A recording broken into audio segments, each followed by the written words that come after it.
오늘 하나님 말씀은 사도행전 17장 31절 말씀입니다. 사도행전 17장 31절 말씀입니다. 사도행전 17장 31절 말씀 제가 읽도록 하겠습니다. 이는 정하신 사람으로 하여금 천하를 공의로 심판할 날을 작정하시고 이에 그를 죽은 자 가운데서 다시 살리신 것으로 모든 사람에게 믿을 만한 증거를 주셨음이니라 하니라. 아멘. 오늘은 믿을 수밖에 없는 확실한 증거, 부활이라는 제목으로 함께 말씀을 나누고자 합니다. 계속해서 부활에 대해서 여러분과 말씀을 나누고 있는데요. 제가 저번 주에도 설명드렸듯이 이 부활에 대한 메시지를 들을 때 먼저 내 자신이 정말로 확고한 부활의 증거 위에 내 믿음이 세워져 있는가, 그것을 점검해보는 시간이 되었으면 좋겠고, 두 번째로 여러분이 나가서 죽어가는 또는 죽어있는 영혼들에게 복음을 전할 때에 어떻게 복음을 전할 것인가를 한번 말씀을 들으면서 잘 생각해 보셨으면 좋겠어요. 우리가 막연히 복음을 전하는 게 아니거든요. 막연히 그냥 교회 와라, 그냥 예수님 믿어라, 천국 가자, 물론 이런 말을 전해야겠지만 확실한 근거를 그들에게 전해줘야 되는데 그것이 부활이라는 거예요. 그래서 여러분이 어떻게 이 설교를 들으면서 어떻게 사람들에게 복음을 전할 수 있을까 고민하면서 함께 들었으면 좋겠습니다. 지금 이곳에서 함께 들으시며 또 비대면으로 온라인으로 들으시는 성도님들이 계신데, 정말로 저는 이 말씀을 통해서 지구의 모든 영혼들이 다 예수님을 믿길 바라요. 여러분, 예수님께서 이 땅에 오셨어요. 오신 이유가 뭐예요? 그냥 오신 이유가 뭘까요? 우리를 구원하기 위해서 오셨어요. 근데 구원을 받는 사람은 어떤 사람들이죠? 그분을 믿는 사람들이에요. 영접하는 자, 곧 그 이름을 믿는 사람들, 곧 예수님을 나의 주인이요 나의 하나님이라고 고백하고 믿는 사람들이 구원을 받아요. 그래서 이 메시지를 전하는 이유도 수많은 영혼들이 예수님을 정말 믿을 수 있도록. 왜요? 많은 사람들이 못 믿어요. 때로 어떤 사람들은 믿고 싶어요. 나도 하나님이 계시면, 예수님이 하나님이 맞다면 믿고 싶어요. 근데 믿어지지가 않아요. 그런 사람들에게 이 메시지가 정말 소망이 되어서 정말로 다 믿고 천국 가는 하나님의 백성이 되기를 간절히 바랍니다. 이 메시지를 전하면서 저의 초점은 한 가지예요. 어떤 여러 가지 지식을 전해주려는 게 아니에요. 이 오늘 메시지를 들으면 제가 1년 전쯤에도 전한 그 메시지들인데 여러 가지 내용들이 나와요. 여러 가지 지식들이 나와요. 근데 저는 단지 어떤 이런 지식들, 이런 내용들을 전하고 싶은 게 아니에요. 이런 내용들을 통해서 믿을 수 있도록, 믿어서 영생을 얻을 수 있도록. 그래서 여러분들도 정말로 믿음이 내 안에 생길 수 있도록 하나님께 간구하며 기도하는 마음으로 함께 말씀을 들었으면 좋겠습니다. 제가 지금 기초 복음 시리즈 세 번째 시간인데요. 제가 첫 번째 시간에 신은 존재하는가, 하나님은 존재하시는가라는 제목으로 말씀을 나누고 이제 유튜브에 올렸었는데 어떤 댓글이 달렸더라고요. 근데 댓글이 상당히 부정적인 댓글이었어요. 무엇이었냐면, 왜 굳이 창조론과 진화론 이런 얘기를 하냐. 아니, 진화론 그런 얘기 할 필요 없다. 그냥 믿음이라는 건 그냥 안 보고 믿는 것이다. 아무런 뭐 그런 거 따지지도 않고 믿는 것이다. 라고 하면서 어떤 사람이 댓글을 달았더라고요. 그런데 제가 참 보면서 이 사람은 참 신념이 강할 수는 있겠다. 그리고 종교인으로서 아주 이 열심 있는 종교인일 수도 있겠다. 왜요? 영상에 댓글을 길게 이렇게 영상에 길게 댓글을 달 정도로 열심히 있잖아요. 그러니까 사도 바울처럼 다른 지역에, 다메섹 지역에 가가지고 예수님 믿는 사람들을 잡아가지고 감옥에 가두려고 할 정도로 열심히 있는 사람일 수도 있겠다. 그런데 여러분, 이게 우리가 신앙이라는 것은 막연하게 믿는 게 아니에요. 그냥 진화론, 창조 이런 거 생각 없이 그냥 막연하게 믿자. 그냥 예수님의 부활 그런 거 생각 없이 막연하게 믿자. 이런 게 아니거든요. 그러면 그게 뭐예요? 그냥 세뇌당한 것일 수도 있고 그냥 자신의 신념일 수도 있는 거예요. 우리의 신앙은 신념도 아니고 세뇌당한 것도 아니에요. 확실한 근거 위에서, 확실한 사실 위에서 믿는 게 우리의 신앙이거든요. 우리는 확실하지도 않고 불확실한, 그냥 그럴 것이다, 나의 신념을 통해 믿는, 그런데 우리의 목숨을 걸 수 없습니다. 우리의 삶을 걸 수 없어요. 우리는 확실한 신념 위에, 확실한 증거 위에 우리의 믿음을 세워야 돼요. 신념이 아니라는 거예요. 그런데 이 댓글을 보면서 참 안타까운 것은 많은 사람들이 막연히 예수님을 믿는다는 거예요. 그냥 믿어야 돼. 종교심은 강해서 그냥 묻지도 따지도 않고 무조건 믿는 거야. 이렇게 생각하는 사람들이 많을 수 있다는 거예요. 여러분, 우리 찬송가 중에 이런 찬양 있잖아요. 이 눈에 아무 증거 아니 배워도 믿음만을 가지고서 늘 걸으며. 여러분, 이 찬양이 어떤 의미에선 좋아요. 우리가 지금 예수님 우리의 눈으로 보고 믿는 게 아니잖아요. 보지 않고 믿는 거잖아요. 천국의 하나님 아버지의 우편에 계신 예수님을 보지 않고 믿는 거예요. 그러니까 지금 내 앞에 기도 응답이 없어도, 지금 내 앞에 기적이 일어나지 않아도, 예수님이 내 앞에 나타나지 않아도 우리는 보지 않고 믿는 거예요. 우리의 수많은 믿음의 선배들도 다 보지 않고 천국을 바라보며 평생을 살았어요. 거기까지는 좋아요. 그거는 진짜 훌륭한 믿음이에요. 그런데 여기서 아무 증거 아니 배워도 할 때, 그래, 우리는 아무 증거 없어, 그냥 믿는 거야, 막연히 믿는 거야, 신념으로 열심히 믿는 거야, 이렇게 생각하면 안 된다는 거예요.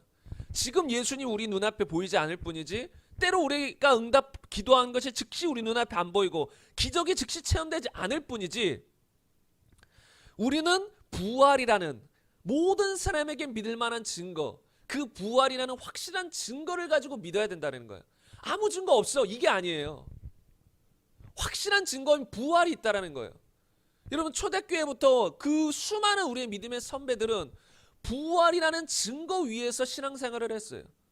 다시 말하면 부활이 없다면 우리의 신앙은 진짜일까요, 가짜일까요? 가짜입니다. 부활이 없다면 우리의 모든 신앙은 헛된 것이 돼요.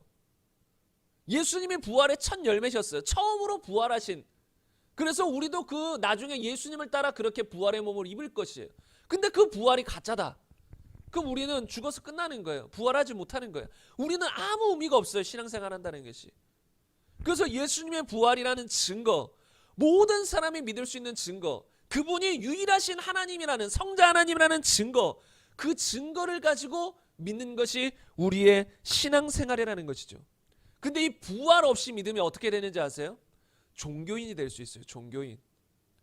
다시 말하면 부활, 실제적으로 역사적인 사실, 2000년 전에 이 땅에 일어난 사실이라는 걸 내가 딱 직면하는 순간, 진짜 하나님이시구나, 진짜 하나님이 이 땅에 오셨구나, 그분이 예수님이구나 하고 그분을 나의 주, 나의 하나님이라고 고백할 수 있어요. 근데 부활이라는 역사적인 사실, 증거 앞에 내가 딱 직면해서 그거를 내 마음에 믿지 않은 사람이라면, 그가 평생을 하나님을 믿습니다 라고 했을지라도 그거는 그냥 종교적인 신념에 불과할 수 있다는 거예요. 실제적으로 하나님을 믿기보다도 종교 중에 하나? 아니면 그냥 자신의 엄청난 신념? 그 정도에 불과할 수 있다는 거예요. 그래서 우리는 그냥 나의 신념, 종교적인 믿음, 이게 아니라 실제적인 사실이라는 거. 2000년 전에 예수님이 부활하신 건 실제적인 사실이라는 그것을 알고 믿어야 될 줄로 믿습니다. 그래서 오늘은 어떤 말씀을 나눌 것이냐면, 이 예수님의 부활이 정말로 사실인가 사실이 아닌가. 그냥 우리가 막연히 예수님 부활하셨죠 이렇게 믿는 게 아니라, 부활절 계란 주면서 부활하셨습니다 해서 부활하셨구나 막연히 믿는 게 아니에요.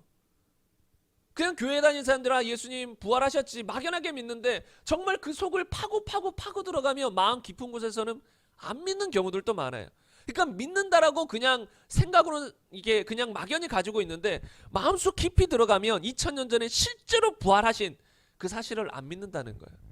그래서 오늘은 그것에 대해서 여러분과 함께 말씀을 나누고자 합니다. 첫 번째로 여러분에게 간단히 소개할 것은 무엇이냐면, 많은 사람들이 예수님의 부활은 가짜다라고 말하는 경우들이 많아요. 왜요? 예수님의 부활이 진짜다라고 하면 예수님이 하나님이신 것이 명확해지잖아요. 근데 예수님을 믿지 않는 기독교인이 아닌 수많은 사람들은 예수님의 부활은 가짜다라고 하면서 여러 가지 이야기들을 지어내요.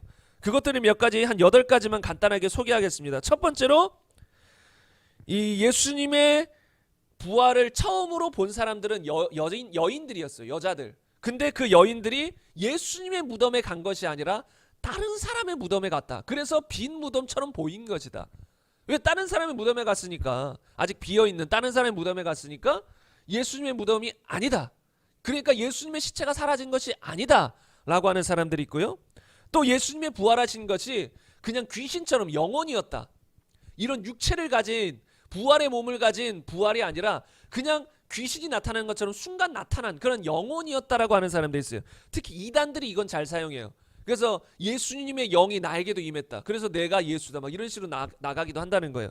그래서 이렇게 반론을 하는 사람들. 그리고 예수님은 죽은 것이 아니고 소생한 것이다. 또는 기절했다가 깨어난 것이다. 또는 죽은 척했다가 살아난 것이다. 이렇게 말하는 사람들도 있고, 또는 예수님을 제자들이 봤다라고 하는데 그거는 환상이다. 환각. 어떤 사람들은 뭐 대마초, 마약을 하다 보면 환상을 보기도 하잖아요. 그런 증상이다. 환상을 본 것이다. 또는 심리적으로 연약해서 착각한 것이다. 그들이 심리적으로 연약해서 예수님 부활하신다 했는데 막 연약한 마음에 갑자기 예수님 부활하셨어. 환상, 착각을 본 것이라는 것이죠. 그리고 마지막으로 제자들이 시체를 훔쳐간 것이다. 예수님의 무덤은 빈 무덤이었는데 그거는 제자들이 몰래 훔쳐갔기 때문에 빈 무덤이었던 것이지 실제로 예수님 부활한 것이 아니다. 예수님의 시체는 다른 데다 제자들이 묻어서 썩었을 것이다. 이렇게 말한다는 것이죠. 그러면 예수님이 부활하셨다라는 확실한 증거들에 대해서 소개하기 전에 이 반론에 대해서 제가 이것이 얼마나 얼토당토 안 하는 이야기들인지 한번 이 반론에 대해서 잠깐 여러분과 나누고 마지막으로 부활이 확실한 증거들에 대해서 나누고자 합니다. 첫 번째로 방금 소개해드린 여인들이 다른 무덤에 갔을 것이다. 그러니까 다른 무덤을 예수님의 무덤으로 착각한 거예요. 이것에 대해서는 여러분 마태복음 28장 11절 이하를 함께 보겠습니다. 제가 읽겠습니다. 여자들이 갈 때 경비병 중에 몇이 성에 들어가 모든 된 일을 대제사장들에게 알리니 그들이 장로들과 함께 모여 의논하고 군인들에게 돈을 많이 주며 이르되 너희는 말하기를 그의 제자들이 밤에 와서 우리가 잘 때에 그를 도둑질하여 갔다 하라. 만일 이 말이 총독에게 들리면 우리가 권하여 너희로 근심하지 않게 하리라 하니 군인들이 돈을 받고 가르친 대로 하였으니 이 말이 오늘날까지 유대인 가운데 두루 퍼지니라. 여러분 잘 보세요. 여기서 보면 이 유대인 장로들이 그 예수님의 무덤을 군인들로 철저히 지키게 만들었어요. 근데 군인들이 예수님의 시체가 사라졌어요. 부활한 걸 알고 와서 보고하는 거예요. 근데 보고할 때 돈을 줘서 거짓말을 시켰잖아요. 제자들이 훔쳐갔다라고 해라. 근데 잘 보세요. 이 기록만 봐도 여인들이 다른 무덤에 간 것이 아니라는 거예요. 다른 무덤을 보고 예수님 시체가 없어졌어, 부활하셨어 이렇게 말한 게 아니라는 거예요. 이들은 예수님의 시체가 사라질까 봐 염려해서 병사들까지 세워서 무덤을 지키게 만들었어요. 근데 만약에 여인들이 다른 무덤에 가서 착각한 소식을 사람들에게 전했다면, 착각하고 예수님 부활했어, 무덤이 비어 있었어, 그러면 이 유대인 지도자들은 어떻게 했을까요? 예수님의 진짜 무덤에 가서 병사들 보고 시체 여기 있다 해서 진짜 사실을 알렸을 거예요. 예수님 부활 안 했어, 여기 시체 있는데 하고 그들에게 알렸을 거예요. 근데 그러지 못했다는 거예요. 왜요? 시체는 진짜 사라졌으니까. 병사들이 그걸 증언했으니까. 그래서 여인들이 다른 무덤에 간 것은 말도 안 되는 소리예요. 다른 무덤에 갔다면 벌써 그 시절에 다 들통났죠. 다 예수님의 시체 여기 있다 다 밝혀졌겠죠. 그런 것이 아니라는 것입니다. 그리고 두 번째로 그들이 말하는 것은 육체가 아니라 영혼이었다. 제가 말씀드렸죠. 이단들이 이 말은 잘 사용해요. 그래서 나에게 예수님의 영이 임했다. 우리는 성령이 임하시긴 하죠. 근데 이들은 예수님의 영이 임해서 내가 예수라는 거예요. 막 이런 식으로 이야기를 펼치기도 해요. 그런데 예수님의 부활은 단지 영혼이 부활한 게 영혼이 나타난 게 아니에요. 누가복음 24장 37절 이하를 보겠습니다. 여기서 보면 잘 한번 따라오세요. 그들이 놀라고 무서워하여 그 보는 것을 영으로 생각하는지라. 이 사람들도 처음에 제자들도 영으로 생각했어요. 너무 무서우니까. 아니 죽었는데 예수님이 나타났으니까. 그런데 그래서 영으로 생각했어요. 그런데 예수님께서 확실히 말씀하시죠. 예수께서 이르시되 어찌하여 두려워하며 어찌하여 마음에 의심이 일어나느냐. 내 손과 발을 보고 나인 줄 알라. 또 나를 만져보라. 영은 살과 뼈가 없으되 너희 보는 바와 같이 나는 있느니라. 이 말씀을 하시고 손과 발을 보이시나 그들이 너무 기쁨으로 아직도 믿지 못하고 놀랍게 여길 때에 이르시되 여기 무슨 먹을 것이 있느냐 하시니 이에 구운 생선을 한 토막 드리니 받으사 그 앞에서 잡수시더라. 여기서 보세요. 예수님은 스스로 나는 영이 아니다. 살과 뼈가 있다. 영으로만 지금 부활한 게 아니라 살과 뼈로 부활의 몸으로 부활했다. 그리고 심지어 그들 앞에서 구운 생선을 잡수시기까지 했어요. 여러분 영원히 구운 생선을 먹을 수 있습니까? 아니에요. 못 먹어요. 다시 말하면 예수님은 실제로 부활의 몸을 입고 부활하셨다라는 것입니다. 그리고 그 다음으로 예수님이 죽으신 것이 아니라 부활하신 것이 아니라 그는 소생한 것이다. 또는 기절했다가 살아난 것이다. 또는 죽은 척했다가 깨어난 것이다. 이렇게 말하는 사람들이 있다라는 거예요. 근데 이것에 대해서는 조금 구체적으로 설명하고 싶은데요. 여러분, 예수님께서 그때 많은 사람들에게 핍박을 받으시고 미움을 받으셨어요. 특히 유대인 지도자들이 그토록 싫어했어요. 그래서 그들은 예수님의 무덤 앞에 경비병들까지 세워서 철저히 지키겠다라는 거예요.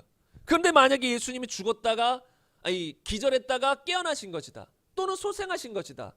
또는 기절했다가 일어난 것이다. 죽은 척한 것이다. 예를 들어 이런 상태였어요. 그런데 예수님이 일어났어요. 그래서 무덤을 빠져나가려고 했어요. 근데 무덤을 빠져나가려고 했더니 무덤 앞에 큰 돌, 성인 2명 이상은 붙어야지 굴릴 수 있는, 그 시절에는 이 무덤 앞에 돌로 크게 막아놨거든요. 성인 2명 정도는 붙어야 그 돌을 굴릴 수 있어요. 근데 예수님의 상황이 어떻죠? 채찍질을 받아서 십자가도 들을 수 없을 정도로 근육이 파열되신, 그리고 옆구리에 창까지 찔려서 실제로는 심장까지 관통했기 때문에 죽은 것인데, 만약에 이들 말대로 기절한 것이다. 100번 1000번 양보해서 기절하신 것이다. 그래가지고 깨어나셨어요. 그래서 무덤에서 벗어나시려고 일어났더니 돌이 가로막고 있네요. 성인 2명이나 붙어야 되는. 근데 그렇게 십자가 처형당하고 채찍질 당하고 이 사흘 정도 무덤 속에 갇혀졌던, 무덤 속에 누워 있었던 예수님이 힘을 발휘해가지고, 괴인의 힘을 발휘해가지고 돌을 딱 굴려가지고, 앞에 병사들도 지키고 있는데 돌을 굴릴 때 조용히 굴려가지고 그 병사들도 듣지 못하게 그냥 도망갈 수 있었을까요? 말이 안 되는 이야기예요. 예수님이 죽은 척했다는 건 말이 안 된다라는 것이죠. 그리고 제가 저번 주에도 말씀드렸듯이 여러분, 채찍과 십자가의 실제 상황을 보면 누구도 그런 말을 할 수가 없어요. 많은 사람들이 채찍, 십자가 그냥 2000년 전에 처형의 이야기 그 정도로 알고 있기 때문에 그게 얼마나 잔혹한 이야기인지를 모르는 거예요. 이것이 얼마나 잔혹했냐면 로마 시대에 정말 대역 죄인이 아니면 로마 시민에게 절대로 허용되지 않았던 형벌이에요. 너무나 잔혹했기 때문에. 그래서 너무나도 잔혹했기 때문에 허용되지 않은 이 십자가 처형이었는데, 이 3세기의 역사가였던 유세비우스, 유명한 역사가인데요. 이 사람은 이렇게 설명해요. 태형을 당하는 사람의 정맥은 밖으로 드러났다. 여러분, 정맥 안에 핏줄, 정맥은 밖으로 드러났고 근육, 근골, 그리고 창자의 일부가 노출되었다. 채찍을 맞은 수많은 사람들의 창자가 노출되었다라는 거예요. 근육들, 근골, 뼈들이 겉으로 드러날 정도로 살이 뜯겨져 나갔다라는 거예요. 피가 질질 흐르겠죠?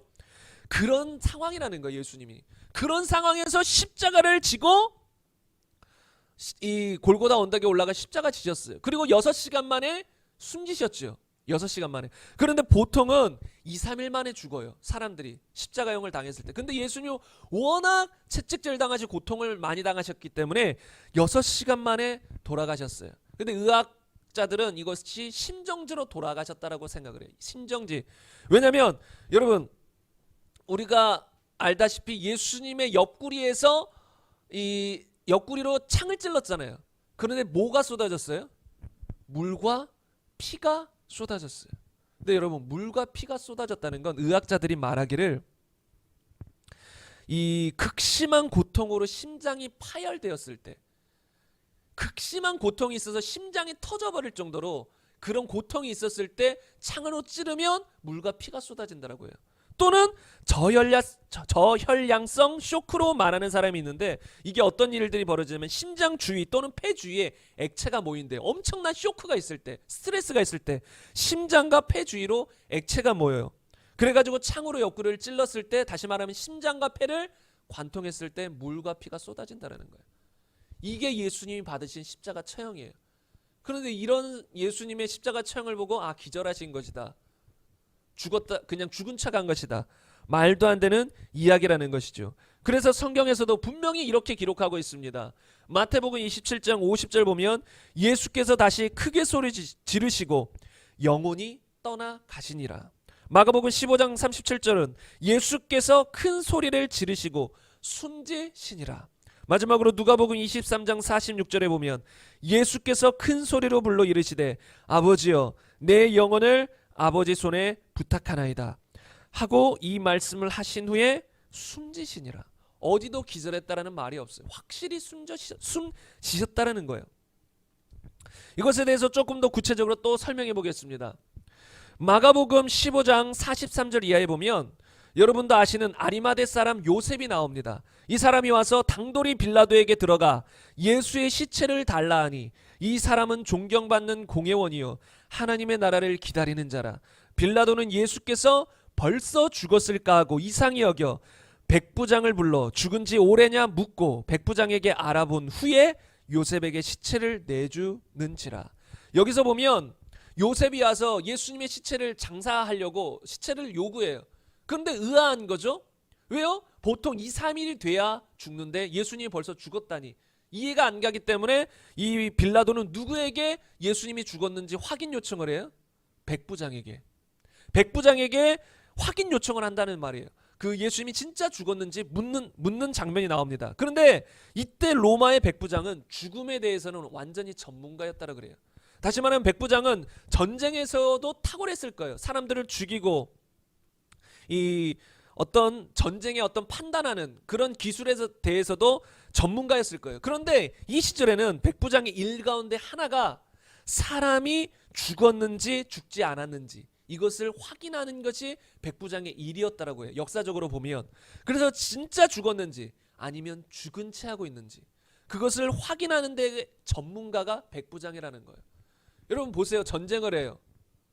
또는 누가 십자가 처형을 당해서 죽은 척을 해요. 그런데 죽은 척 했는데 또 전쟁 중에서 누가 기절하거나 죽은 척 했는데 아 죽었구나 하고 넘어갔어요. 그럼 나중에 그들이 살아나죠.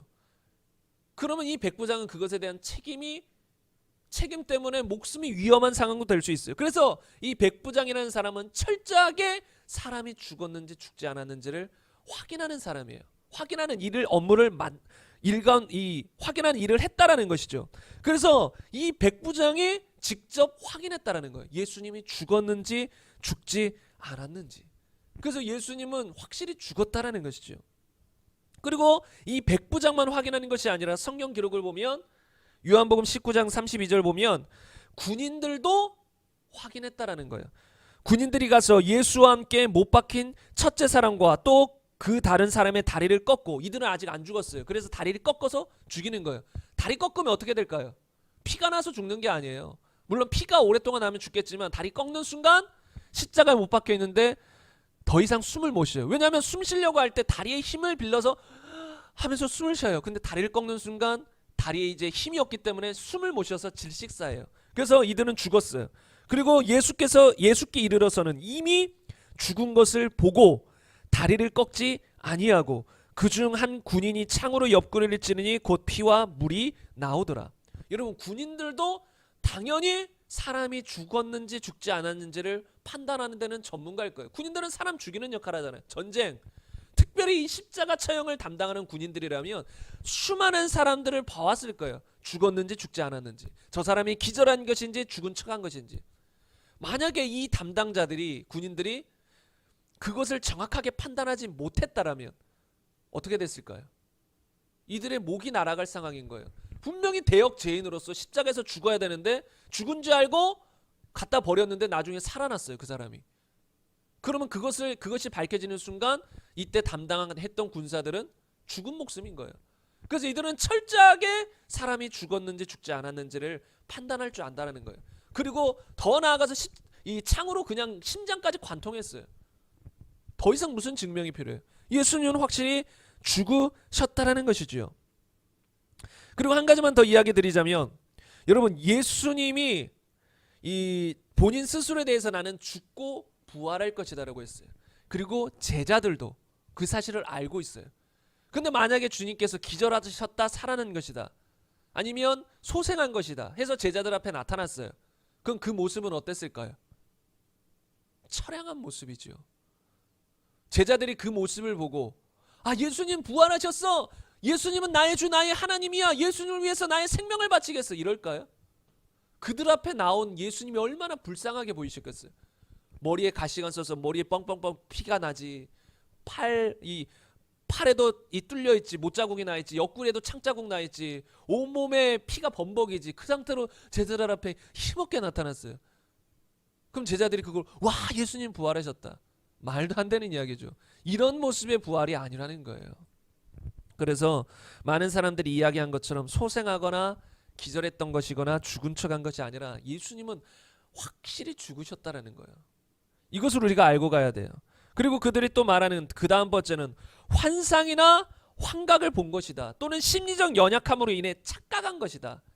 근데 착각한 것이 아니라 그들이 착각한 거예요. 이렇게 말하는 사람들이 착각한 거예요. 왜냐하면 예수님은 한두 명에게 나타나신 것이 아니에요. 만약에 예수님이 부활하시고 베드로나 요한이나 한두 명에게 나타나서 나 부활했어 하고 그냥 천국으로 슉 올라가셨다면 이런 가정을 말할 수도 있어. 아, 그들은 그냥 착각한 거야. 환상을 본 거야. 이렇게 그들이 반론을 제기할 수도 있어요. 그러나 성경 기록을 보면 한두 명에게 나타난 게 아니라 고린도전서 15장 3절 이하에 보면 내가 받은 것을 먼저 너희에게 전하였노니 이는 성경대로 그리스도께서 우리 죄를 위하여 죽으시고 장사 지낸 바 되셨다가 성경대로 사흘 만에 다시 살아나사 게바에게 보이시고 후에 12 제자에게와 그 후에 500여 형제에게 일시에 보이셨나니 그 중에 지금까지 대다수는 살아있고 어떤 사람은 잠들었으며 이렇게 기록되어 있죠. 여기서 보면 12 제자에게도 보이셨고 500여 명의 형제들에게 일시에 한순간에 보이셨어요. 여러분 보세요. 어떤 사람들이 마약을 해요. 어떤 환각제를 투입했어요. 그래서 막 갑자기 환상이 보여요. 환각이 보여요. 아니면 마음이 연약해서 막 예수님 살아나셔야 돼, 살아나셔야 돼, 예수님 보고 싶어 해서 그냥 착각을 해요. 그런데 잘 보세요. 500여 명의 사람이 동시에 똑같은 착각을 할 수 있을까요? 불가능해요. 여러분 어떤 사람이 환각을 보거나 환상을 본다고 해도 다 달라요. 마약을 하는 사람들이 동시에 어떤 사람들이 환각을 봤어요. 다 달라요. 똑같은 환각을 보는 게 아니에요. 그리고 동시에 볼 확률도 없어요. 500여 명의 사람이 동시에 똑같은 환상을 본다? 말도 안 되는 이야기예요. 다시 말하면 이들은 환상을 본 게 아니에요. 500여 명의 형제에게 동시에 일시에 나타났다는 건 실제로 그들이 부활하신 예수님을 보았다는 소리예요. 환상이 아니라는 소리지요. 그래서 이렇게 많은 사람들이 여러 가지 반론을 가지고 제기하는데 지금까지 설명해 드린 것처럼 이런 반론들은 다 말도 안 되는 이야기예요. 성경적인 근거, 역사적인 근거를 통해서 보았을 때 하나도 말도 안 되는 이야기예요. 어거지로 만드는 거예요. 예수님의 부활을 부인하고 싶으니까. 예수님의 부활을 믿고 싶지 않기 때문에 어거지로 만들어내는 이야기들이라는 것이죠. 그러면 이제 마지막으로 오늘의 마지막 핵심적인 이야기인데요. 이 부활이 정말로 확실한 증거들. 많은 사람들이 부활을 지금 눈으로 본 게 아니잖아요. 내 눈앞에 부활하신 예수님이 나타난 것이 아니에요. 그러면 2000년 전에 부활하신 것인데 어떻게 그것을 확실히 알 수 있습니까? 그 증거들에 대해서 여러분과 나누고자 합니다. 첫 번째로 성경에는 예수님의 부활을 누가 처음 증언했다라고 기록되어 있나요? 마태복음 28장, 마가복음 16장, 누가복음 24장, 요한복음 20장에 보면 여성들이 예수님의 부활을 처음 목격한 사람들로 나와요. 기록되어 있다는 거예요. 근데 잘 보세요. 여러분 역사적인 배경을 아는 사람이라면 이 기록이 정말로 말도 안 되는 기록이에요. 만약에 성경 기록이 거짓을 말하는 것이라면 예수님의 부활을 그냥 지어낸 이야기로 속이려고 기록한 것이라면 이 성경 기록은 말도 안 되는 이야기예요. 왠지 아세요? 그 시절의 여성들은 정말로 사회에서 비천하게 여겨졌던 시절이었다라는 거예요. 그래서 1세기 유대인 사회 또 그 팔레스타인 지역에서는 여성을 정말로 천하게 여겼어요. 그래서 이것을 잘 보여주는 랍비들의 격언도 있는데 정말 말도 안 되는 이야기가 적혀 있어요. 무엇이 적혀 있냐면요.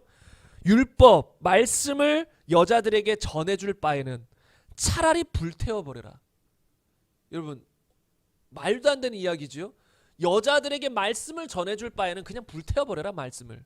그리고 아들들을 자녀로 가진 사람은 복이 있다. 그러나 화 있을진저 딸을 자녀로 둔 자들이요. 그 정도로 여자를, 딸을 비천하게 여겼다라는 것이에요. 그래서 여성들의 증언은 그 당시에는 무익한 것이었어요. 법정에서도 여성들의 증언은 아무런 효력이 없었어요. 근데 여성들이 예수님의 부활을 처음으로 증언했다라고 성경은 기록돼요. 여러분도 아시겠지만 여러분 여러 가지 수사할 때 법정에서도 중요한 증언 중에 하나가 처음으로 그 어떤 사실을 목격한 사람, 첫 증인 엄청 중요해요. 처음으로 목격한 사람. 근데 처음으로 목격한 사람 그 증거가 증인이 그토록 중요한데 성경은 역사적인 사실 그대로 여자들이 봤다라고 하는 거예요. 만약에 이게 꾸며낸 이야기다. 그러면 절대로 여자로 기록하지 않아요. 베드로나 사도 바울이나 유명한 남성들, 그 당시에 위대했던 남성들, 그들이 보았다라고 증언 기록했어야 되지 여성을 기록하지 않는다라는 거예요. 근데 성경은 역사 그대로를 기록했기 때문에 여자들이 예수님의 부활을 처음으로 보았다라고 기록해요. 다시 말하면 예수님이 부활하셨다는 기록한 성경도 거짓을 기록한 게 아니고 사실을 기록한 것이며 예수님의 부활도 사실이라는 것이죠. 이것을 가지고는 그래도 뭐 맞는 것 같긴 한데 예수님의 부활이 정말로 확실할까? 이렇게 생각하는 사람들이 많이 있을 수 있어요. 그런데 두 번째의 증거부터 여러분들에게 나눌 때 정말로 그 누구도 부인할 수 없는 증거들이에요. 그것이 무엇이냐면 두 번째는 제자들의 변화예요. 제가 가끔씩 말씀드리는 것이지만 여러분 제자들은 다 겁쟁이였을까요? 용기 있는 사람들이었을까요? 겁쟁이들이었습니다. 3년 반 동안 예수님을 쫓아다니면서 정말 예수님의 사랑을 받고 예수님 옆에서 예수님이 행하신 수많은 기적을 보고 나의 주인이며 나의 하나님이라고 따라다녔던, 심지어 예수님이 미리 말도 해주셨어요. 너희 다 나를 부인하고 떠날 거다. 근데 제자들은 죽을지언정 나는 예수님 부인하지 않겠습니다. 죽을지언정 이렇게까지 말했던 제자들, 예수님이 붙잡혀 가실 때 다 도망갔습니다. 예수님 부인하고 다 떠나갔습니다. 다시 말하면 겁쟁이들이었다는 거예요. 여러분 이렇게 겁쟁이들, 기질적으로 겁쟁이인 사람들이 쉽게 변하지 않아요. 죽음 앞에서는 누구나 그럴 거예요. 근데 확신 없는 상황에서 죽음의 위협을 당할 때는 대부분의 사람들은 도망갈 것입니다. 제자들도 마찬가지였고요. 그런데 역사 기록을 보면 이 제자들은 어떻게 됐죠? 다 도망갔던 제자들이 역사 기록을 보면 사도 요한은 유배돼서 죽었고 나머지 10제자는 다 순교했어요. 순교라는 건 그냥 뭐 살다가 죽은 게 아니라 예수님을 위해 목숨 바쳤다는 거예요. 복음을 전하다가 죽었다라는 것입니다. 베드로는요, 예수님께서 십자가에 달려 죽으신 형태로 죽기에는 나는 더 끔찍한 죄인이다. 그래서 예수님처럼 죽지 않고 나는 거꾸로 매달려 달라 해가지고 거꾸로 매달려서 죽었어요. 그리고 바돌로메는 수많은 시간 동안 잔인하게 폭행당하다가 우상 숭배자들에게 십자가 처형으로 죽었고요. 도마는 창으로 찔려 죽었습니다. 그 밖에 다른 제자들도 여러 가지 상황 속에서 다 죽었어요. 예수님 믿다가 순교했다는 사실이라는 거예요. 성경에는 이 모든 게 기록이 안 돼 있어요. 그런데 역사 기록에 보면 이런 죽은 내용들이 나와요. 예수님을 믿은 사람들이 기록한 게 아니라 믿지 않는 역사가들도 이런 걸 기록한다는 거예요.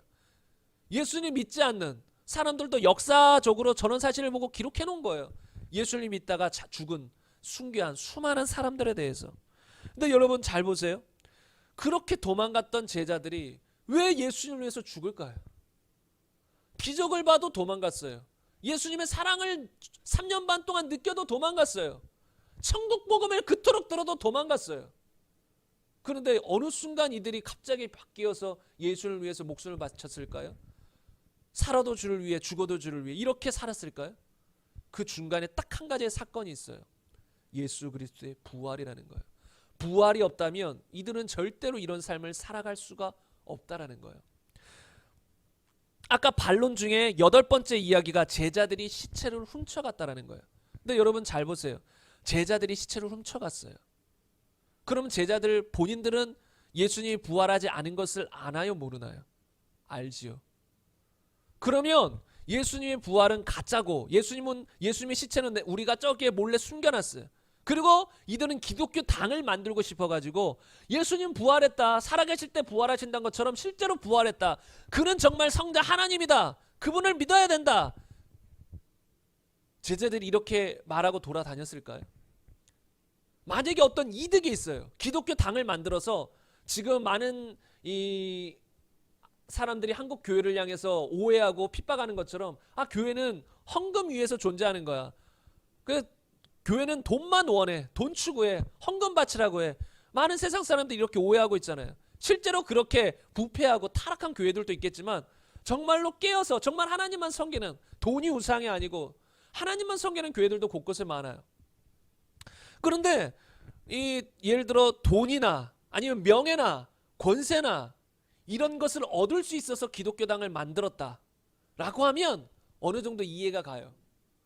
예수님의 시체를 훔쳐가지고 숨겨놓고 거짓말로 예수님 부활했어, 그러니까 너희들도 기독교 당으로 들어와, 교회로 들어와, 예수님 믿어, 그리고 내 말을 들어, 나를 따라, 이렇게 했을 수도 있어요. 그런데 제자들은 예수님을 전하는 순간부터 핍박의 연속이었어요. 고난의 연속이었어요. 명예 없어요. 이 당시에는 이단의 괴수들이었어요. 이단이었어요. 명예 없어요. 이단이고 핍박받고 쫓겨다니고 심지어 사람들을 죽이려고 하고 돈도 없어요. 오히려 때려 굶주리고 허덕이며 돌아다니고 이랬어요. 다시 말하면 예수님의 부활을 증거해서 유익될 게 하나도 없었다라는 거예요. 이 땅에서 우리가 보기에는. 근데 그들은 그런 자신들이 거짓말이었다면 그런 상황에서 이렇게 예수님의 부활을 전하며 돌아다녔을까요? 아무런 유익도 없는데? 절대 그렇지 않다라는 거예요. 본인들이 거짓말한 걸 알잖아요. 시체가 본인들이 숨겼으면. 그런데 그런 거짓말을 계속하면서, 이득도 없는데 거짓말을 계속하면서 심지어 죽기까지 할 수 있을까요? 거짓말을 위해서? 예수님 부활하신 게 아니면 예수님 성자 하나님이 아니십니다. 예수님 부활하신 게 아니면 예수님 가짜예요. 근데 그 가짜를 위해서 목숨까지 바친다? 가짜를 위해서 아무런 이득도 없고 핍박만 받는데 그분을 쫓아다닌다? 말도 안 되는 이야기인 것이죠. 그래서 제자들이 시체를 훔쳐갔다는 건 말이 안 돼요. 훔쳐갔다면 제자들은 절대로 순교하지 않았을 거예요. 뭐 헌금을 더 요구했거나 나를 따르라 했거나 이렇게 했겠죠. 그래서 절대로 제자들이 시체를 훔쳐간 것이 아니고 이 제자들의 변화, 순교의 모습을 보고 예수님의 부활은 정말로 사실이었구나, 이걸 명확히 알 수 있는 것이에요. 우리가 다른 사람에게 복음을 전할 때도 예수님 부활하셨어 라고 전하면서 이런 이야기들도 전해줘야 되는 것이죠. 여러분이 기억하고 계셔야 돼요. 그리고 제가 가끔씩 드는 비유인데, 여러분 어떤 사람이 법정에 끌려갔어요. 법정에 끌려갔는데 이제 어떤 증인을 요청했어요. 그 증거를 아는 증인을 요청해서 저 사람이 정말로 저런 흉악무도한 죄를 범한 것이 사실이냐라고 증인에게 물어봤어요. 왜? 증인은 봤으니까. 근데 증인은 자신이 증거하기 전에 선서를 하죠. 절대로 거짓말하지 않겠다. 이 법정에서 사실만을 말하겠다. 그럼에도 불구하고 지금 이 세상에서 수많은 증인들이 진짜만을 말할까요? 가짜도 말할까요? 거짓도 말합니다. 왜요? 범인이 협박하거나 아니면 내가 한 번만 안 봤다라고 해줘. 그럼 내가 10억 줄게. 그럼 돈의 유혹에 넘어가거나 아니면 죽음의 어떤 목숨의 위협 때문에 거짓말을 하기도 합니다. 법정에서. 근데 잘 보세요. 이런 경우는 거짓말을 해요. 사람들이. 그런데 아무런 이득될 게 없어요. 내가 거짓말을 한다고 해서 아무런 이득될 것도 없어요. 누가 돈 주지도 않고, 거짓말 안 한다고 누가 날 죽일 것도 아니고, 또 더 나아가서 내가 거짓말을 하게 되면 지금 여기 수많이 모여있는 증인들이 나를 죽인다라고 해요. 예를 들어 보세요. 거기 경찰들이 있어요. FBI들이 있어요. CIA들이 있어요. 수많은 어떤 그런 사람들이 모여서 지금 이게 정말로 중요한 사항이다. 저 사람이 지금 테러하려고 하는데 당신이 본 것을 있는 그대로 말하지 않으면, 만약에 조금이라도 거짓을 고한다면 당신은 죽은 목숨이다. 무기징역이다. 아니면 사형이다. 거기 있는 수많은 경찰들과 이 법관들이 그렇게 말했다라고 해보세요. 이득될 게 아무것도 없어요. 내가 거짓말을 한다고 이득될 게 아무것도 없어요. 돈도 안 줘요. 그런데 그 사람이 아니요, 나 저 사람 못 봤는데요 라고 할까요? 거짓말을 할까요? 절대 하지 않는다는 거예요. 거짓말을 했다가는 죽는 거예요. 목숨 잃어버리는 거예요. 그러니까 절대로 거짓말하지 않아요. 이득도 없고 거짓말했다가 더 큰 위험에 처하는데. 근데 제자들은 예수님의 부활을 전하다가 핍박만 받고 수많은 사람들에게 쫓겨다니고 그리고 결국은 순교까지 했어요. 이득될 게 없어요. 그런데도 그들이 거짓말을 할까요? 여러분, 어떤 사람도 어떤 한 사람이 신념이 강해가지고 그냥 목숨 걸고 할 수 있어요. 근데 그 수많은 사람들이 동시에 그 예수님의 부활을 보고 동시에 자신의 삶을 예수님께 드려서 그런 삶을 살아간다? 부활을 보지 않고서는 불가능한 사실이라는 것이죠. 그래서 이 순교가, 제자들의 순교가 정말로 확실한 부활의 증거라는 것입니다. 그런데 어떤 사람들이 이렇게 반론을 제기할 수도 있을 것이에요. 순교가 증거라면 다른 종교에서도 순교 있지 않습니까? 이슬람 종교에서도 막 테러로 하면서 자신들은 순교라고 하잖아요. 테러하면서 목숨을 바치면서 난 순교했어. 그래서 내가 이렇게 폭탄을 가지고 이렇게 순교하면 나는 천국에 가서 뭐 7여자를 거느려, 8명의 여자를 거느려, 뭐 이런 얘기를 하거든요. 거기서는. 그래서 그것 보고 순교하는 거예요. 내세에서 여자들 거느리면 살아야지. 말도 안 되는 그런 이기심, 말도 안 되는 어떤 정욕을 가지고 이렇게 순교하기도 한다는 거예요. 그런데 여기서 순교가 증거라면 타 종교에도 순교가 있지 않나요? 불교나 이런 데서도 정말 신념을 지키기 위해서 목숨 바치는 사람이 있지 않나요? 간혹? 이라고 말할 수 있어요. 당연하죠.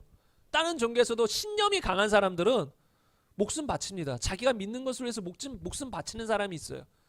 근데 제가 왜 기독교의 순교가 부활의 증거라고 했냐면 자신들이 그들은 믿기 때문에 목숨 바치는 거예요. 이해가 가세요? 그들이 부처를 보지 못했다고 할지라도 그들은 부처를 믿어요. 그러니까 그 신념이 강하면 목숨 바치는 거예요. 그런데 잘 보세요. 기독교의 신앙은 달라요. 그냥 부처를 보지 못했어도 그냥 종교적인 신념으로 내가 목숨 바쳐, 이게 아니잖아요. 기독교의 신앙은 나의 신념에 시작된 것이 아니라 예수님의 부활을 본 것에부터 시작해요. 근데 예수님의 부활을 봤어요. 신념이 아니라는 거예요. 보고 믿어지는 거예요. 봤으니까 믿음이 생기는 거예요. 그리고 그 부활을 증거해요. 제자들은. 성경에 보면 사도들이 예수의 부활을 증언하니, 그러니까 그들은 부활을 증언했어요. 그러면 그들이 신념으로 부활을 증언했다라고 한다면, 만약에 부활이 가짜인데 보지도 못했는데 자신들의 신념으로 부활을 증언해서 목숨까지 버릴 수 있을까요? 이거 잘 한번 생각해 보셔야 돼요. 보세요. 자신들이 정말로 확고하게 믿었을 때, 보지 않았지만 확고하게 믿었을 때 간혹 종교심이 강한 사람이 죽어요. 순교한단 말이에요. 그런데 제자들이 그 부활을, 나는 부활을 봤다, 우리가 부활의 증인이다라고 했을 때 부활을 보지 못했다라면, 부활이 사실이 아니라면 그들이 아무리 열심으로 믿으려고 하고 예수님을 따라가려고 해도 본인들이 못 봤잖아요. 그러니까 그 신념 자체가 거짓 신념이 되는 것이고 죽음 앞에서는 결국은 부인할 수밖에 없는 거예요. 이게 조금 말이 여러분 잘 이해하셔야 돼요. 다른 종교서는 안 보고 믿는 거잖아요. 그래서 그 신념으로 그냥 나의 그 종교적인 신념으로 죽어요. 근데 기독교는 그렇게 죽은 게 아니에요. 부활을 보고 예수님이 부활하셨다라는 걸 증거하면서 죽었어요. 그런데 만약에 그들이 그냥 신념에 불과했다면, 그들이 믿는 것이 가짜인 걸 알잖아요. 부활을 안 봤잖아요. 근데 부활을 안 보고 나는 부활을 봤어, 예수님 부활하셨어, 나는 부활의 증인이야 하고 돌아다녔어요. 그럼 그들은 본인 스스로가 거짓말을 말하고 있는 걸 알아요. 그리고 그것을 신념으로 삼는다고 할지라도 죽음 앞에서는 그냥 부인할 수밖에 없는 거예요. 왜? 본인들 거짓말하고 있으니까. 아무 이득도 없으니까. 그리고 신념 자체가 생기지도 않죠. 확고하게 믿어야 되는데, 보지도 못했는데, 그리고 그런 부활을 증거하다가 죽는다? 말도 안 된다는 소리예요. 그래서 기독교의 순교는 다른 종교의 순교하고는 달라요. 다른 종교의 순교는 막연한 종교심에 순교하는 경우가 있지만, 기독교의 순교는 확실히 증거를 보고 그것을 증거한 것이기 때문에 기독교의 순교는 확실한 부활의 증거가 될 수 있다는 것이에요. 그리고 이렇게 순교한 인물 중에 한 사람이 사도 바울입니다. 여러분, 사도 바울 아시죠? 많은 사람들이 예수의 부활을 증거할 때 이 사도 바울의 이야기를 증거하는데요. 사도 바울은 당대에 가장 잘 나가던 인물들 중에 한 명이었어요. 정통 유대인 베냐민 지파, 그리고 길리기아 다수 지방에서 태어나 8일 만에 할례를 받고 히브리인 중에 히브리인이요, 유대인 중에 유대인이요. 다시 말하면 그 당시에 엄청난 이 신분을 가지고 있었다라는 거예요. 그리고 가장 엄한 파였던 바리새인이었고, 그리고 어린 나이에서부터 유학을 갔어요. 예루살렘으로 유학해서 가장 유명한 석학이었던 가말리엘 문화생으로 율법의 엄한 교육을 받은 사람이에요. 그래서 예수님을 믿는 사람을 그토록 핍박하며 다메섹까지 쫓아가서 잡아들이려고 했던 거예요. 왜요? 본인이 어릴 때부터 철저히 교육 받았던 것이하고는 달라요. 저들은 이단이에요. 이단 괴수예요. 저 기독교인들을 가만 놔둬서는 안 되겠어요. 하나님을 모독하는 거예요. 바울 입장에선. 바울은 어릴 때부터 율법을 잘 배워서 하나님을 믿는다라고 생각해요. 그런데 저들이 예수님이 하나님이다, 성자 하나님이다 하니까 모독하는 거예요. 그래서 그들을 막 잡고 이렇게 잡아가서 감옥에 넣으려고 하고 열심히 있었다는 거예요. 사도 바울이 악한 열심이 아니었어요. 그 마음의 중심으로는 순수하게 하나님을 향한 열심이었어요. 근데 잘못된 열심이었죠. 엉뚱한 열심, 방향이 틀어진 열심, 정확한 진리 위에 서지 않은 자기만의 열심이었는데, 그 사도 바울이 어느 순간 예수님을 위해서 목숨을 바치며 평생을 드리는 성경의 상당수를 기록한 사람이 되었다라는 거예요. 근데 잘 보세요. 그렇게 엄청난 교육을 받고 예수님을 핍박하던 사람이 어느 순간 예수님을 위해서 자기의 목숨을 바친다? 엄청난 사건이 있지 않고서는 불가능하다는 거예요. 근데 그 사건이 뭐예요? 부활하신 예수님이 나타나신 거예요. 사울아 사울아 네가 나를 왜 핍박하느냐. 예수님의 목소리를 들은 거예요. 부활하신 예수님을. 그때 눈이 멀어버리기도 했죠. 그런 경험을 하고 나서 정말 예수님 부활하셨구나. 그리고 내가 지금까지 성경을 공부했었을 때 그 메시아가 예수 그리스도셨구나. 그 성경들이 제대로 깨달아지기 시작하는 거예요. 그래서 성경에서 증거하던 예언하던 메시아가 예수님이시구나, 그분이 성자 하나님이시구나, 그분이 이 땅에 오신 하나님이시구나를 이 마음에 깨닫고 평생 그를 위해 살아갔다는 거예요. 목숨도 아끼지 않고 살아갔다는 거예요. 자신의 삶을 위해 산 게 아니라 내 자신의 삶, 나 원하는 삶, 내가 즐기고 싶은 삶, 이게 아니라 내 삶을 다 주 앞에 드리며 주를 위해 살아갔다는 것이죠. 근데 부활하신 예수님을 만나지 못하고서는 절대로 이런 변화 일어날 수 없습니다. 그렇게 고집세고 그렇게 확고한 신념을 가지고 있던 바울이 변화된 건 부활하신 예수님을 보았기 때문이지요. 마지막으로 한 가지 간단히 소개하고 함께 기도했으면 좋겠습니다.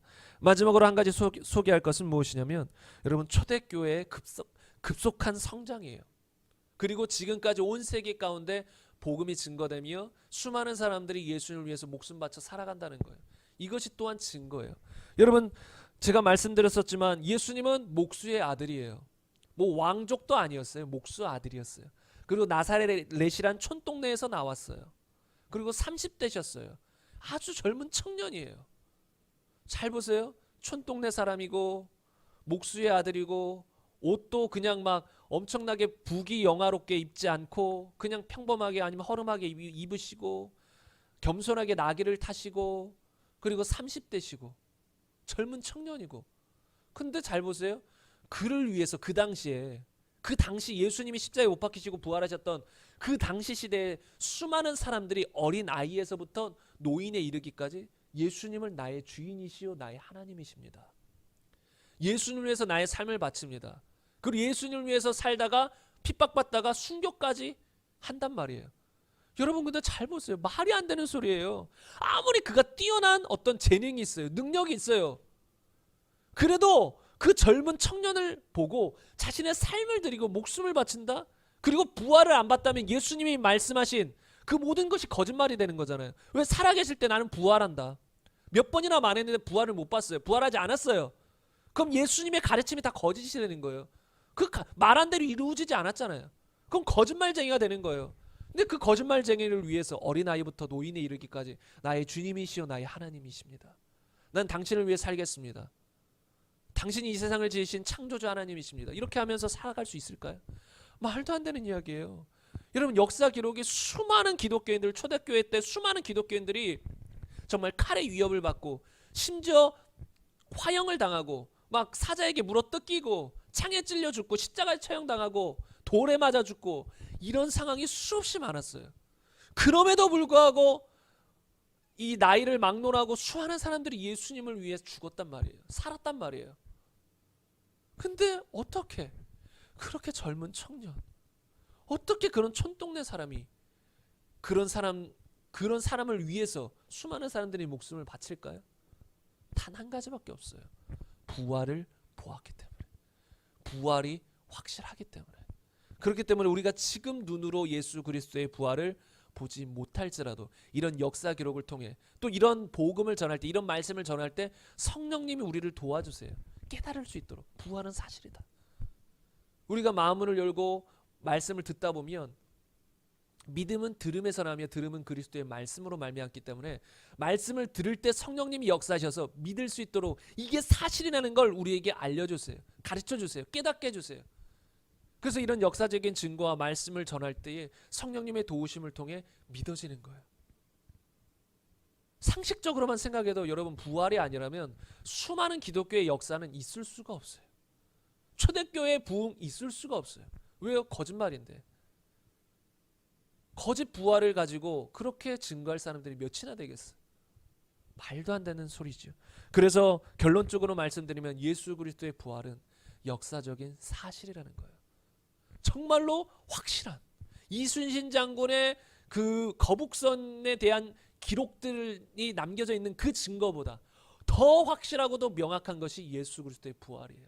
이것 말고도 예수 그리스도의 부활을 증거하는 수많은 증거들이 있어요. 수많은 증거들. 그런데 그런 모든 증거들이 너무나도 확실하다는 거예요. 아무도 부인할 수 없는 증거들. 그러면 결론은 뭐예요? 예수님은 30살쯤 되었을 때, 33살쯤 되셨을 때 십자가에 못 박혀 죽으셨지만 단지 100% 인간일 뿐만 아니라 그는 근본 하나님의 본체셨다. 그래서 그는 죽은 자 가운데서 다시 살아나셨으며 부활하셨으며 승천한 성자 하나님이시다라는 거예요. 그래서 그를 믿는 자마다, 그를 나의 주인이시요 나의 하나님이라고 믿는 사람마다, 회개한 사람마다 영생을 얻고 영원히 주님과 함께 산다는 것입니다. 여러분, 그래서 이 부활의 증거가 저와 여러분 가운데 확고하게 새겨져 있기를 간절히 바랍니다. 이 부활의 증거가 우리 안에 있으면 앞으로 어떤 시대가 와도, 어떤 핍박 시대가 와도, 수많은 미혹 시대가 와도 흔들리지가 않을 수 있어요. 여러분, 이걸 붙잡으셔야 돼요. 마귀는 계속 넣습니다. 이상한 생각들을 넣어요. 의심의 생각들을 넣어요. 앞으로 여러분, 귀신들도 더 큰 능력을 행할 수도 있어요. 성경 기록들을 보다 보면 악한 영, 선지자, 악한 선지자, 가짜 선지자들도 어떤 능력을 행하기도 해요. 그런데 여러분, 속으면 안 된다는 거예요. 내가 예수다 하면서 능력을 행해요. 귀신들도 행할 수 있습니다. 그러나 우리는 그 귀신들이 행할 수 없는 능력, 부활의 능력, 부활의 증거가 우리 안에 있어요. 죽은 자 가운데서 살아나는 증거가 우리 안에 있어요. 그래서 흔들리지 마세요. 앞으로 수많은 미혹들이 올 거예요. 예수님만이 신이 아니다. 여기도 신이 있다. 저기도 신이 있다. 수많은 미혹들이 올 거예요. 그럴 때 여러분 흔들리지 마십시오. 예수님이 하나님이라는 증거가 우리 안에 있습니다. 그것은 부활입니다. 여러분, 앞으로 어려운 상황이 닥쳤을 때 하나님은 분명히 응답하시는 분이지만 때로 우리가 믿음이 없거나 어떤 상황에 하나님 아직 기도에 응답될 상황이 아니어서 잠깐 기다리고 계실 때 우리는 답답해서 내가 이렇게 기도했는데도 하나님 응답하시지 않으셔 하면서 우리의 믿음이 흔들릴 때가 있을 수 있어요. 그러나 부활의 증거가 확실히 있는 사람은 절대 흔들리지 않아요. 내가 제대로 믿지 못했나? 기도가 부족했나? 아니면 때가 안 됐나? 여러 가지 상황을 생각할 뿐이지 하나님에 대한, 예수님에 대한 그 존재에 대한 이 의심은 전혀 들지 않는다는 것이, 여러분, 이 부활의 증거를 가지고 확실히 예수님께 삶을 드리시며 그분께 목숨 걸고 살아가는 저와 여러분 되길 바랍니다. 부활의 증거 앞에 맞닥뜨린 사람은 목숨 바칠 수 있어요. 그러나 부활의 증거 앞에 직면하지 못한 사람은 목숨 바치기에는 뭔가 부족해. 그러나 그 부활의 증거 앞에 확실히 서면 목숨 바칠 수 있습니다. 하나님이신 것이 확실하니까, 천국 지옥이 확실하니까, 그분이 정말 나의 주인이 확실하니까, 천지를 창조하신 분이 확실하니까. 그래서 여러분, 부활의 증거 앞에 서시길 바랍니다. 부활의 증거를 확실히 내 마음에 새기시고 그걸 깊이 묵상해 보셔서 이 부활의 증거가 지금부터 영원토록 우리 안에 살아 숨쉬기를 간절히 바랍니다. 우리 시간 함께 기도하겠습니다. 우리 시간 함께 기도할 때 여러분 이 부활에 대해서 함께 다시 한번 묵상하면서 기도하셨으면 좋겠습니다. 수많은 사람들이 부활절의 부활에 대한 이야기를 듣고 가끔 부활에 대한 이야기를 듣지만 정말로 부활의 측면에서 이것이 역사적인 사실이구나, 정말로 실제였구나, 이렇게 직면하지 않고 살아가는 사람들이 많습니다. 그래서 결정적인 상황이 닥쳤을 때 신앙과 믿음을 부인하기도 합니다. 그러나 여러분 정말로 기독교의 신앙은 부활의 기초 위에 세워져 있습니다. 십자가와 부활, 이 부활의 기초 위에 세워져서 수많은 사도들이 부활의 증인이 되어서 예수의 부활을 증거했습니다. 그렇기 때문에 여러분의 기초가, 여러분의 마음 중심의 기초가 부활이 아니라면 우리 이 부활을 기초로 삼으시길 바랍니다. 부활을 묵상하시기 바랍니다. 오늘 제가 전한 말씀들을 깊이 묵상해 보시고 정말로 내 안에 이 부활의 증거가 확실히 깨달아지고 확실히 믿어지기를, 실제적인 역사적인 사실로 믿어질 때까지 내 안에 머리로 그냥 믿어야지 신념이 아니라 정말 역사적인 사실이구나 하고 내 안에 믿어질 때까지 여러분 기도하시며 확실히 믿으시기를 간절히 바랍니다. 그래서 오늘 말씀 생각하시면서 이 부활의 증거가 내 안에 확실히 믿어지게 하시고, 믿어졌다면 하나님께 감사드리시며 또 내 주변의 지인들도 이 부활의 증거를 통해 예수님을 확실히 믿을 수 있도록 하나님 역사해 달라고 우리 시간 함께 기도하며 나가시겠습니다. 기도하시겠습니다. 하나님 감사합니다.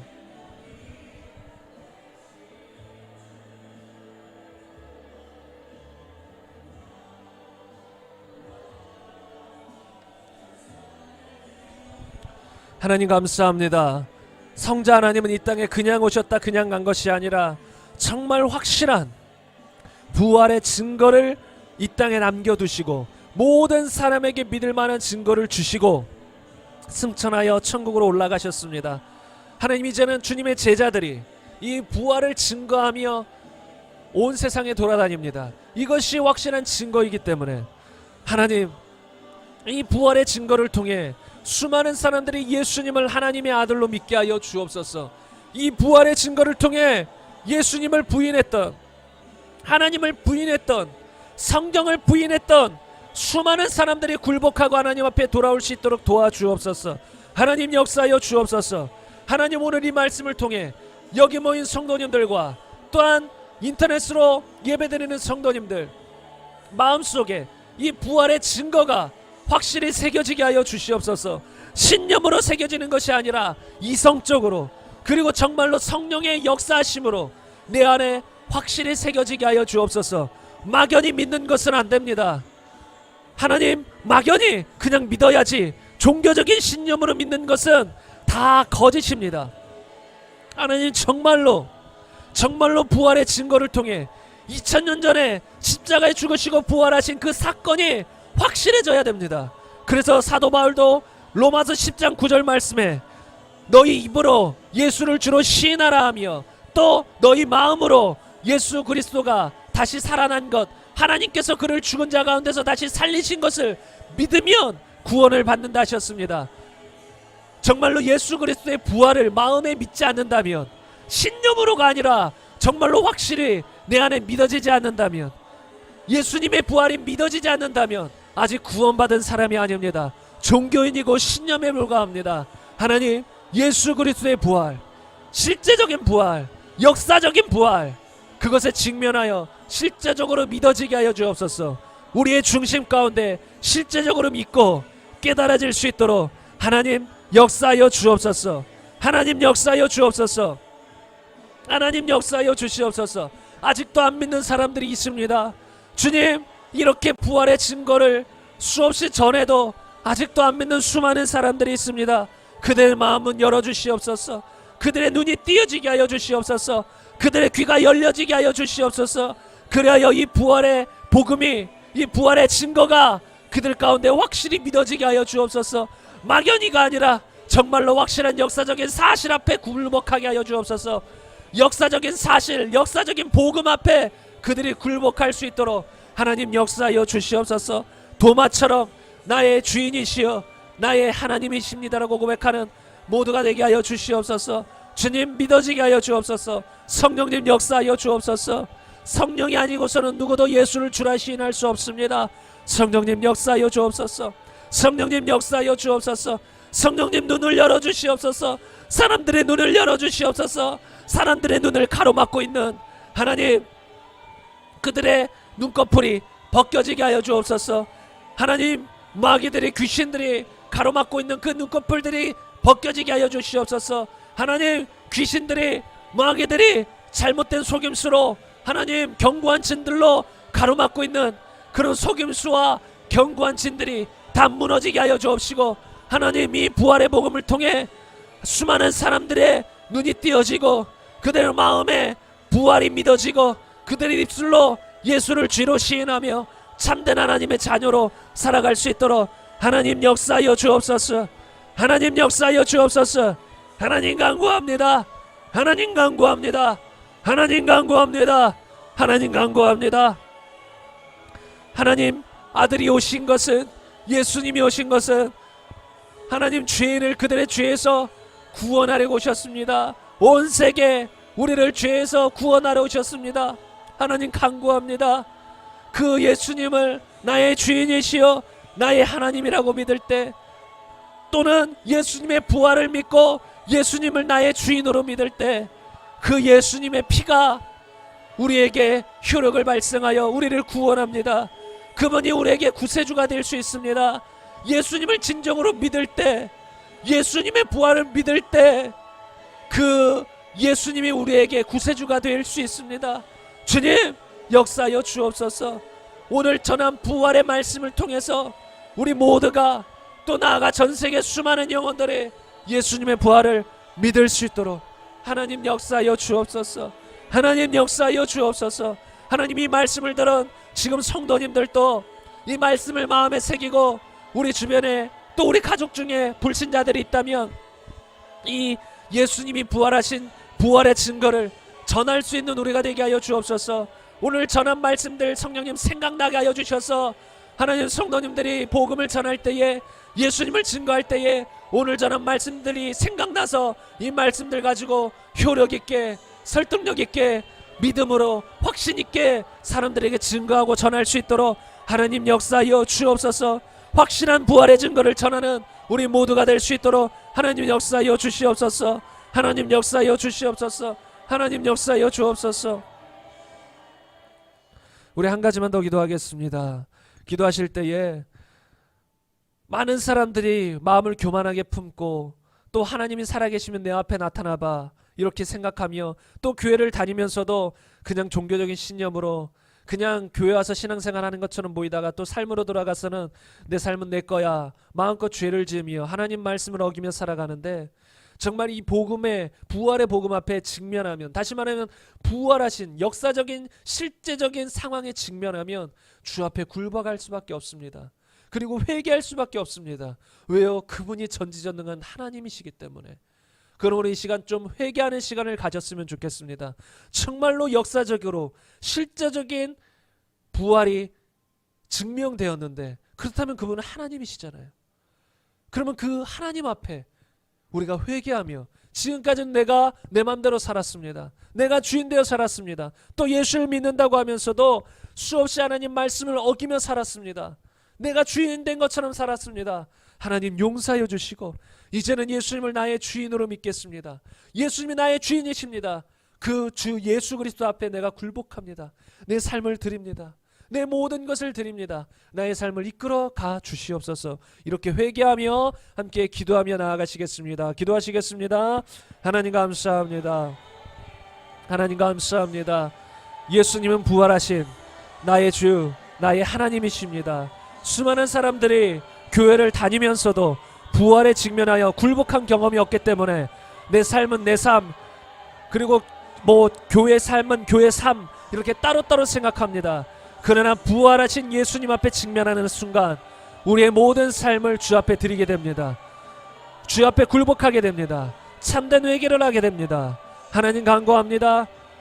유대인들처럼 부활하신 예수님의 소식을 듣고도 마음을 강팍하게 여겨서 예수님의 부활을 부인하고 돈을 주어서 그 부활을 속이는 것처럼, 거짓말로 속이는 것처럼 우리의 마음을 강팍하게 하지 않게 하시고, 정말 겸손히 이런 부활의 역사적인 소식을 들었을 때 우리의 마음을 낮추며 정말 살아계신 하나님 앞에 마음을 치며 통곡하며 회개하며 주 앞에 나아가게 하옵소서. 굴복하며 주 앞에 나아가게 하옵소서. 이제부터는 예수님을 나의 주인이라 고백하며 나의 삶을 드리며 나의 모든 것을 드리며 주의 말씀에 순종하며 사랑하며 살아가는 우리의 삶이 되게 하여 주옵소서. 주님 붙들어 주시옵소서. 하나님, 우리는 또 연약하기 때문에 주 앞에 우리의 삶을 드려도 때로 넘어질 가능성은 있습니다. 그러나 주님을 붙듭니다. 그래서 더더욱 주님을 붙듭니다. 나의 힘으로는 불가능하나 주님의 은혜로는, 성령의 역사하심으로는, 성령의 은혜로는 죄를 이기며 승리하며 살아갈 수 있습니다. 하나님, 오늘도 죄를 이기게 하시고 오늘도 주의 말씀에 순종하게 하시고 오늘도 주의 말씀에 따라 사랑하며 살아가는 우리 모든 성도님들이 되게 하여 주옵소서. 우리 모두가 되게 하여 주시옵소서. 주님의 은혜를 구합니다. 은혜를 구합니다. 이곳에서 말씀을 듣거나 또한 하나님 온라인으로 말씀을 듣고 있는 성도님들, 하나님 성령으로 충만하게 하옵소서. 주님의 은혜로 충만하게 하여 주옵소서. 그래야 날마다 기쁨이 넘치게 하여 주옵시고 날마다 죄를 이기고 이 육신을 쳐서 복종시키며 말씀에 순종하며 사랑을 따라 행하며 주님과 동행하며 주님의 평안이 가득한 삶을 살아가게 하여 주시옵소서. 주님, 참된 평안을 누리는 천국의 삶을 살아가게 하여 주옵소서. 천국은 여기 있다 저기 있다 할 것이 아니요 너희의 마음에 있다 하셨습니다. 물론 우리가 죽어서 가는 천국이 있지만 벌써 우리 안에 그 천국이 임합니다. 천국이 임하면 우리 안에 기쁨과 평안이 있습니다. 참된 감사가 있습니다. 우리 안에 진정으로 예수님이 주인된 참된 천국이, 평화가 임하게 하여 주옵소서. 주님 역사하여 주옵소서. 주님 역사하여 주옵소서. 주님 역사하여 주옵소서. 주님께 감사를 드립니다. 하나님 감사합니다. 예수님은 이 땅에 오셔서 아무 증거도 남겨놓지 않으시고 천국으로 올라가신 것이 아니라 이 땅에 남겨진 앞으로 태어날 수많은 사람들이 믿을 수 있도록 모든 사람에게 확실한 증거인 부활의 증거를 남겨놓고 가셨습니다. 하나님, 이 부활의 증거를 우리가 확실히 깨닫고 이것이 그냥 판타지 속의 이야기도 아니고 기독교인들만 하는 이야기가 아니라 역사적인 사실이었다는, 정말로 역사적인 실제적인 사실이었다는 것을 깨닫고 이 부활에 직면하여 예수님을 나의 주인이요 나의 하나님이라 고백하는 저와 우리 모두가 될 수 있도록 역사하여 주옵소서. 전 세계의 모든 사람들이 예수님의 부활에 직면하여 그분 앞에 굴복하게 하여 주옵소서. 또 하나는 우리가 믿음으로 예물 드립니다. 예물을 받으시고 영혼이 잘되고 범사가 잘되고 강건한 우리의 삶이 되게 하여 주시옵소서. 하나님, 또한 이 시간 우리 몸 가운데 아픈 성도님들이 계시면 하나님 주님의 치유의 능력으로 치유하여 주옵소서. 주님은 어제나 오늘이나 영원토록 동일하십니다. 우리 삶 가운데 어떤 염려가 있고 문제가 있고 우리 몸 가운데 질병이 있다면 아무것도 염려하지 말고 오직 모든 일에 기도와 간구로 너희 구할 것을 감사함으로 하나님께 아뢰라 하셨습니다. 아무것도 염려하지 않습니다. 주님께 그 모든 것을 올려드립니다. 믿음으로 올려드립니다. 믿고 구한 것은 받은 줄로 믿으라 하셨습니다. 우리의 질병도 우리의 삶의 어려움도 걱정거리도 문제거리도 주 앞에 올려드립니다. 주님이 해결하시고 치유하여 주옵소서. 역사하여 주옵소서. 우리 모두에게 치유를 받을 만한 믿음이, 문제 해결을 받을 만한 믿음이, 기도 응답을 받을 만한 믿음이 있게 하여 주옵소서. 구원받을 만한 믿음을 넘어서 이런 그리스도인으로서 하나님의 자녀로서 누릴 수 있는 그런 기도 응답을 받을 수 있는 믿음이 충만하도록 주님 역사하여 주옵소서. 지금은 우리 구주 예수 그리스도의 은혜와 하나님의 사랑과 성령님의 내재 충만 교통하심이 부활의 증거 앞에 굴복하며 우리의 삶을 드리며 예수님을 나의 주인이요 나의 하나님이라고 고백하며 따라가는 그 믿음을 평생 지켜나가는 우리 모두에게, 그리고 우리 가정과 우리 직장과 학업과 그리고 지금 북한과 이 나라와 전 세계 이스라엘 가운데 지금부터 영원토록 함께 있기를 간절히 축원하옵나이다. 아멘.